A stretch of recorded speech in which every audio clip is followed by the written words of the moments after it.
আসসালামু আলাইকুম ভিউয়ার্স, আজকে আফু রান্না করবে কই মাছ। আফু থেকে নাকি আজকে কই মাছ খেতে ইচ্ছা করছিল, তাই আব্বুকে বলল আব্বু বাজার থেকে কই মাছ নিয়ে এসেছে। তো প্রথমে একটি ডেক্সি নিয়ে নিল, ডেক্সিতে তেল নিয়ে নিল। তেলগুলো গরম হয়ে যাওয়া পর্যন্ত অপেক্ষা করছিল। তেলগুলো হালকা গরম হয়ে গেলে সেখানে দিয়ে দিবে বেশ কিছু পরিমাণ পেঁয়াজ কুচি আর কয়েকটা গোটা কাঁচামরিচ। আমাদের তো দেশি কই মাছ বেশি ভাল লাগে, তবে দেশি কই মাছ আব্বু বাজারে প্রচুর খুঁজেছে কিন্তু একটুও পাই নাই, তাই আব্বু ফার্মের কই মাছ নিয়ে এসেছে। আসলে আমার জন্য কই মাছ হলেই হলো, দেশি ফার্ম কোনোটাই ম্যাটার করে না, তবে আমার আব্বু দেশি কই মাছ খেতে বেশি পছন্দ করে।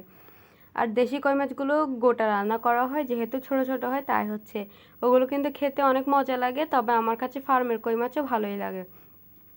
যেহেতু আফু বলেছে আর আফু কয়েকদিনের জন্য বেড়াতে আসছে, তাই আফু যেটা বলে আব্বু ওইটাই কিনে নিয়ে আসে। আমি যেটা বলি সেটাও কিনে নিয়ে আসে, তবে আফু একটু স্পেশাল না, ও হঠাৎ মাঝে মধ্যে আসে। এখন তো মেহমানই আমাদের বাসার, আমি তো প্রতিদিনই থাকি, তাই আফুর জন্য আদর একটু এক্সট্রাই। তো পেঁয়াজগুলোকে ভালো করে নেড়ে চেড়ে কষিয়ে নিচ্ছে হালকা। পেঁয়াজগুলো হালকা নরম হয়ে যাচ্ছে। পেঁয়াজগুলো হালকা নরম হয়ে গেলে সেখানে দিয়ে দিবে মরিচ বাটা। মরিচ বাটাগুলোকেও পেঁয়াজের সাথে নেড়ে চেড়ে হালকা কষিয়ে নিচ্ছিল। আফু প্রচণ্ড ঝাল খেতে ভালোবাসে, তাই ও কতগুলো কাঁচামরিচ দিছে আর মরিচ বাটা তো আপনারা দেখতেই পারছেন কতগুলো দিছে। মানে আমাদের ঘরে সবাই জাল লাভার, আমি এক কোথার থেকে অন্যরকম হয়ে গেলাম, নিজেও জানি না।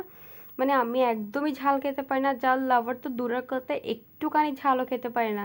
মানুষ কত কাঁচামরিচ এমনিতেই খেয়ে ফেলে, আমি টোটালি কাঁচামরিচ খাইতেই পারি না। তাই এরকম গোটা গোটা দিছে যাতে আমি কাঁচামরিচ খেতে না হয়। আর যার কাঁচামরিচ প্রয়োজন হবে সে ভাতের সাথে মেখে কাঁচামরিচ খেতে পারবে গোটা। এতে ফ্লেভারও থাকবে আর বেশি ঝালও হবে না, তাই এরকমভাবেই দিচ্ছে। তারপর দিয়ে দিচ্ছে সামান্য পরিমাণ পানি। আসলে সামান্য পরিমাণ না, বেশ কিছু পরিমাণে দিচ্ছে পানি, দিয়ে সেখানে দিচ্ছে পরিমাণ মতো লবণ। লবণ দিয়ে ঢাকনা দিয়ে ভালো করে কষিয়ে নিছে। কিছুক্ষণ পর মশলাগুলো ভালো করে কষে গেলে সেখানে দিয়ে দিবা আরও বেশ কিছু পরিমাণ পানি। এগুলো ঝোলের জন্য দেওয়া পানিগুলো। এবার ঢাকনা দিয়ে দিবে পানি দিয়ে, যাতে ঝোলের মধ্যে বলক চলে আসে।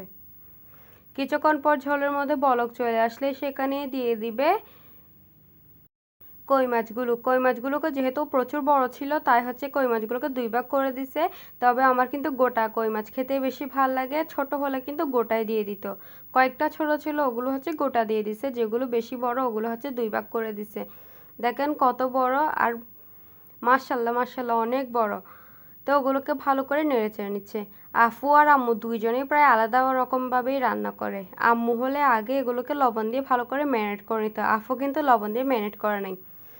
আফু ঝোল খেতে বেশি পছন্দ করে, আর আফু থেকে মনে হচ্ছিল ঝোল কম হবে, তাই আবারও দিয়ে দিচ্ছে বেশ কিছু পরিমাণ পানি।